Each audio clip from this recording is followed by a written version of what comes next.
Alright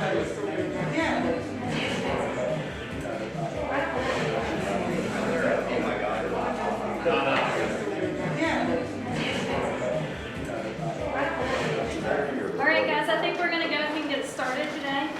Thank you guys for coming out today to the local. We just want to celebrate. So Matt actually opened here in 2020. So right during the pandemic, just celebrated a 2-year anniversary. Really, we just want to celebrate his accomplishments, because that is a big accomplishment. Give him a hand.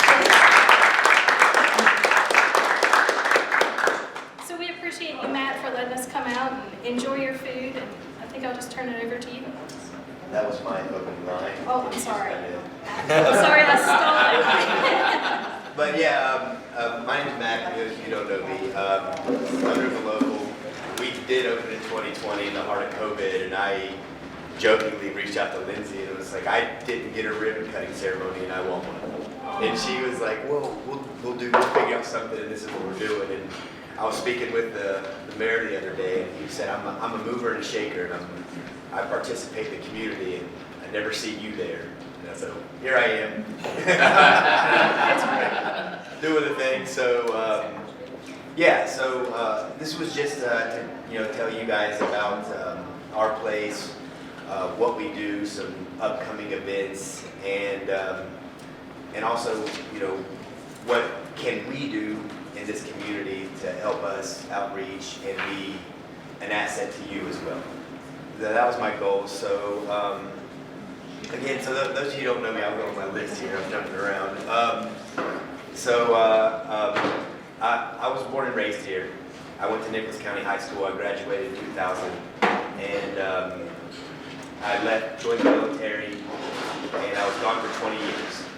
And then I came back to Summersville, and I noticed that not much has changed. So I named this place the local because I noticed that the people here are big on fast food, and it's an unhealthy diet. So I wanted to make a local place that not only promote us as a local business, but all local businesses. And it's something that's it's important to us. It's important to me for sure.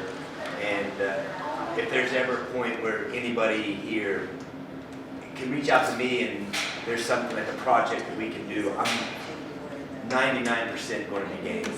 Clint and I have some things in the work. Mary Ann and I have some things in the work. So that's just on the table. If I can ever do anything for you guys, anything, we're doing our local business of the month.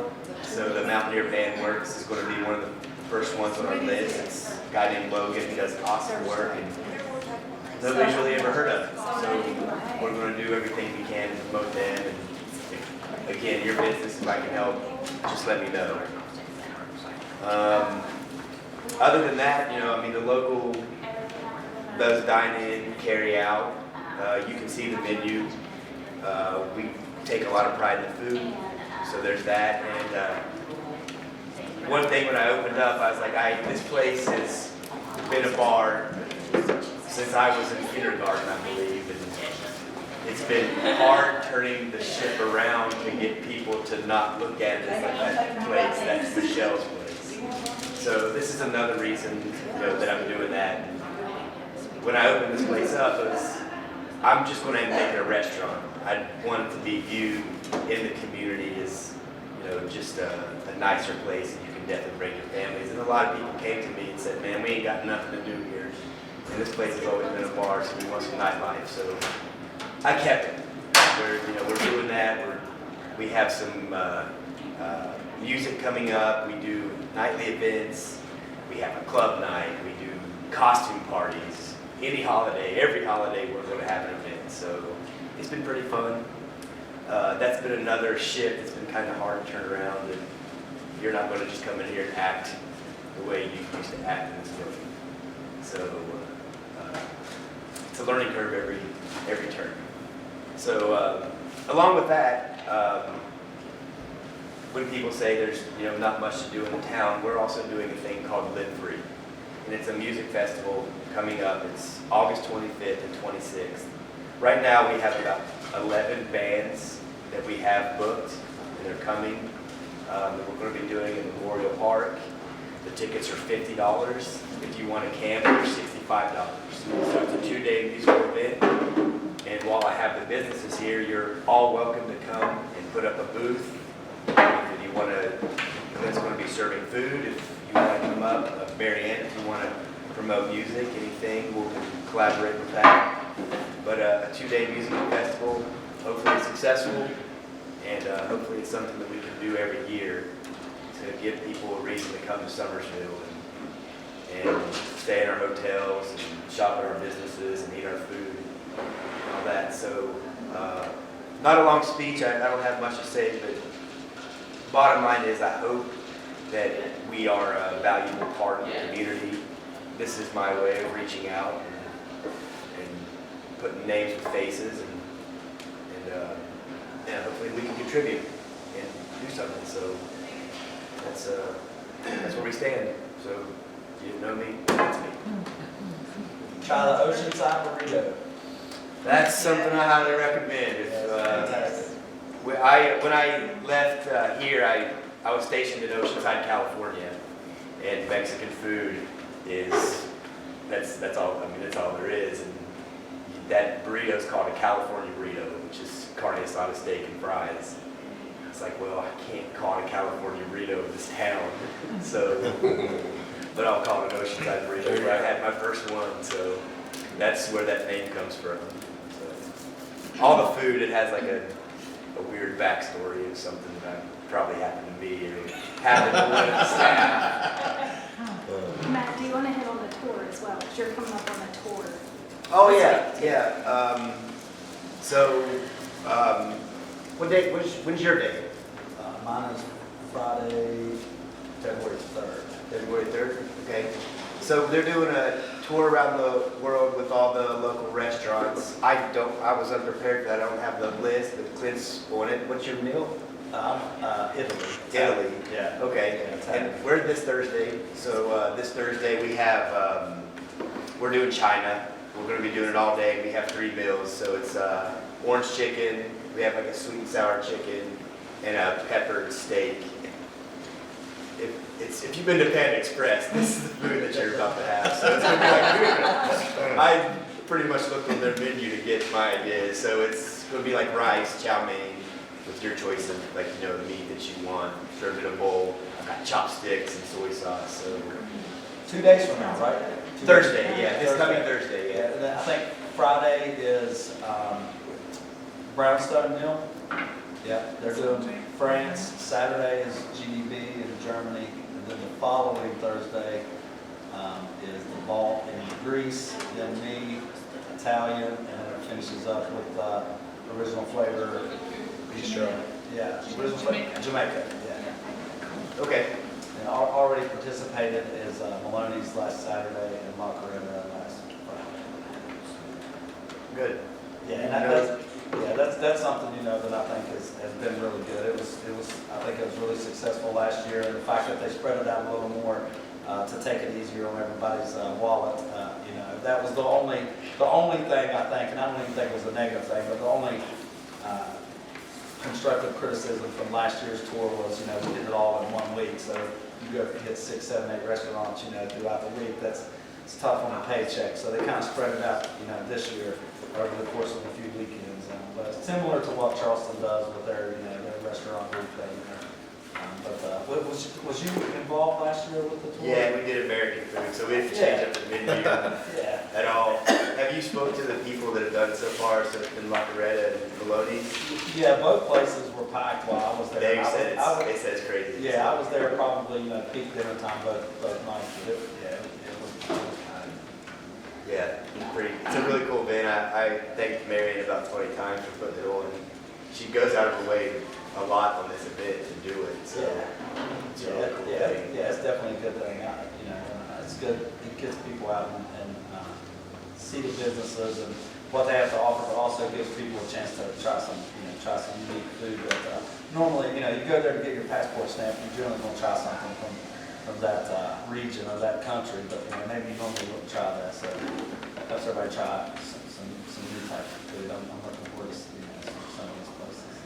It's a great idea. I don't know about you, but for me, it's almost something that keeps me up at night. Like, how what's the next thing I can do to get people to come out and involve the community? And that's, I mean, it literally keeps me up at night trying to figure out what the next plan's going to be. One thing, I mean, the community, like for me personally, I would almost venture to say that 60% of our business in the wintertime is people passing through. So when the winter hits this town, so I mean, you know, it's hard to see a place like Fat Eddie shut down. I know it's like a tradition almost now that it closes down, but I bet if you speak to the owners, they would not want it that way. You know, I don't they- know, it's pretty nice to take some Yeah. time. I think I want to wear it off. I digress. But I mean, that's, You're not really taking time off, you're just like putting one thing to the side. I mean, you got a lot of things. She's involved. that was, I mean, one thing I was going to end with, I mean, kind of just asking you guys, and especially, you know, my manager, Cassie, we always talk about, you know, how are we going to, you know, do more community outreach? I mean, I was listening to you talk yesterday, and you asked, are you going to be doing a thing for the girls' basketball team?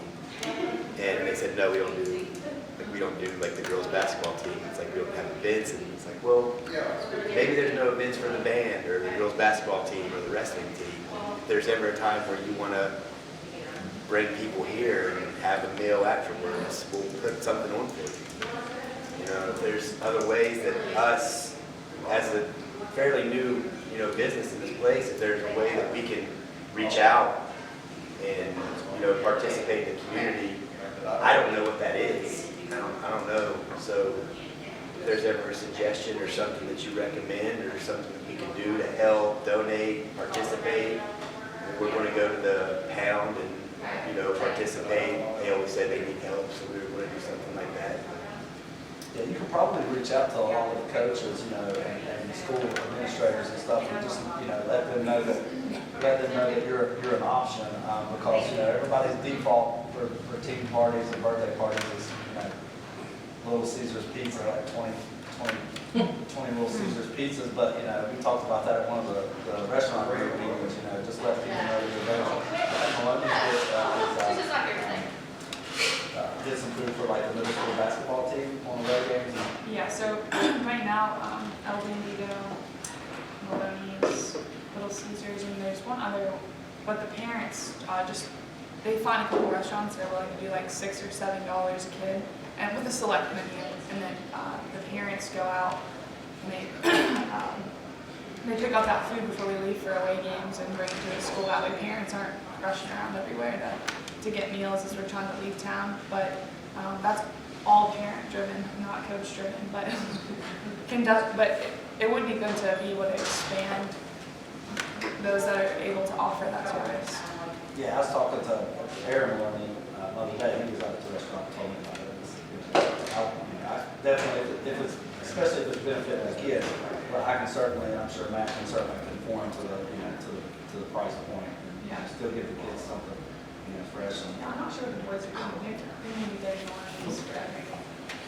But he said similar. The parents were kind of getting together. I think they did like Little Caesars once. They did some chicken tenders from just call them if it's ever, you know, if you want to switch it up, you know, just certainly do something for them or any of the other teams. But I know that's a way to get involved because there's so many athletics and groups and city leagues and, you know, the big league. There's just a lot of stuff going on right now, sports-wise, and all of those teams have parties and get-togethers and need food for travel and stuff. So that could be, you know, just inject yourself there as an option. Back in the spring, Matt actually catered my teen court events. Teen court here, and he made a bunch of hot dogs and french fries for the kids. And they loved it. That was such a big seller that day. Yeah, hot dogs are definitely something that you don't have, I mean, you always worry about the price on things, but you can cut that down real cheap. And our kids' menu with the grilled cheese and sliders, when you want to meet like a $6 meal, it's like we already do that anyway, so Yeah. it would be And definitely. you're still you're not cutting yourself short to where you're not making anything off of it. You do that with the kids' menu though. Yeah. I think ours is 7. It was 6, but we bumped it up. But yeah, every kid the kids' meals are $7. Right. Well, speaking actually of, this being a family establishment now during lunches and dinners, we do offer some specials. So, some specials, Jay? Sure. So today is, it's been the most popular ones we've had is 2 for Tuesday. And you get 2 burgers, 2 fries, 2 drinks for $20. And we always say, Lizzie's heard it about 7 times now, but like bring a friend, bring your mom, bring a date, come see us. Wednesdays, we have a wing special, zap off our wings. Thursdays, we do a steak night, or date night, or whatever you want to call it, but it's a prime rib meal. So you get 2 steak dinners and a bottle of wine, or any drink that you want. So if you want 2 beers or 2 sodas, you can have that, and it's $50 for 2 people. And Fridays and Saturdays, we just do a happy hour, and just kind of come, Fridays and Saturdays, just kind of happy hour. So, and then every day, like right now, we have a portobello mushroom, we do steak nachos. It's a special right now, so if you just follow our Facebook, we sit at home and you think of an idea, or you watch Diners, Drive-Ins, and Dives, and you're like, I'm going to copy that immediately. So you'll copy something, you throw it on the menu, you work it up, you try it. So it's pretty much what we do. Copy people. Though we don't want to make our own little twist of it. So, yeah. All right. Did anyone have any questions or anything?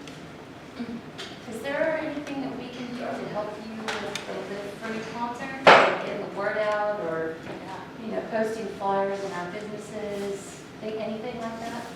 I mean, always, sharing things on social media. Like growing your social media is what I found to be the biggest help.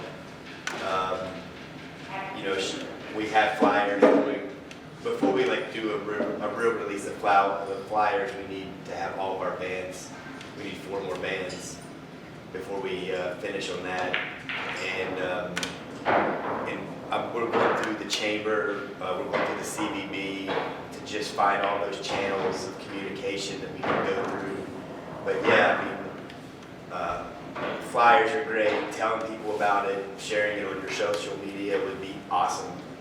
I mean, there's no doubt about it. It's profit driven, but at the same time, we did this because I want something in this community. I was a 16-year-old that lived in this community, hanging out in Merchants Walk to park next to a vehicle, and I always just wanted something to do.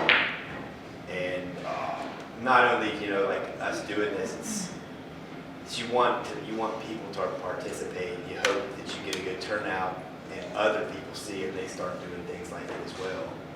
And it shouldn't always be the mayor's office putting on concerts down on Main Street. It's, us as, private citizens, it seems like if we can make it in this town to be beneficial to us to do the things and get people involved, more people will do it. So I'm not saying I'm paving the way of anything. I don't, because I'm paving the way for something I've never done. It's a road less traveled. So at the end of it, I'll let you know if it was worth my while. So it's exciting. The city is going to back Matt. We're going to help by being a sponsor. As he said, the chamber and the CVB have come on board. One thing that Matt hasn't said that I'm going to say for him, he needs sponsorship. So big, small, what he's undertaken here is a big feat. It's going to be a great thing for the community. This is the first year. We want nothing but for him to be successful. Because obviously when it drives him business, it drives all of us business. In a real exciting way, we're gonna back him and support him all we can, but he needs that kind of support from others as well. So not only will he need you to get involved, and he's offered you to have booths, but when he puts out his sponsor packet, what he's waiting on is to get his bands. Once he gets everything lined out and puts that out, he's gonna need some sponsorship. So think about that too. Big or small, every bit's going to help. What he's got in mind to do is going to be incredible. All we can do is back him and support him. And it is better to me when somebody like Matt steps forward and says, this is what I want to do, and we can stay in the background, meaning the city and support him, and it be something that's being put on by people like Matt. The other thing I'd like to back up and say, Matt kind of threw me under the bus and said I said he wasn't a mover and shaker.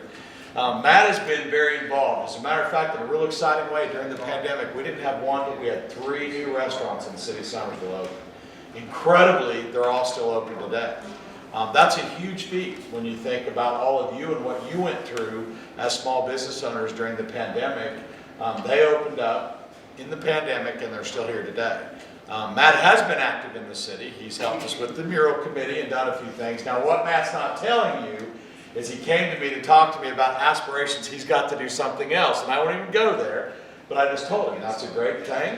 I love it when I hear people have those kind of, aspire to do those kind of things, but to do it, all I could do was encourage him to get more involved in the community. So this has been a great business, and from the get-go, and again, I feel bad for these businesses because they didn't get the traditional grand opening and the ambiance of, and so when he opened, he's trying to figure out how to just keep the doors open and serve a few meals, still pay the bills, so on and so forth. So my hat's off to Matt and all of you that survived during the pandemic, but especially these brand new businesses that came in and didn't have a customer base. So Matt, we do appreciate you, and I do appreciate everything you do, and continue to look forward to help you build your business and be a partner with the city of Summersville. Yeah, I'll say, it felt like you've opened us with open arms. You know, every time I give this man a call, it rarely goes to voicemail. He answers the phone. I'm sure he's, yeah, again, but what's he up to now? But you know, it's been good. You know, you have good advice, and the city, it's been very helpful. A lot of answers, a lot of questions answered.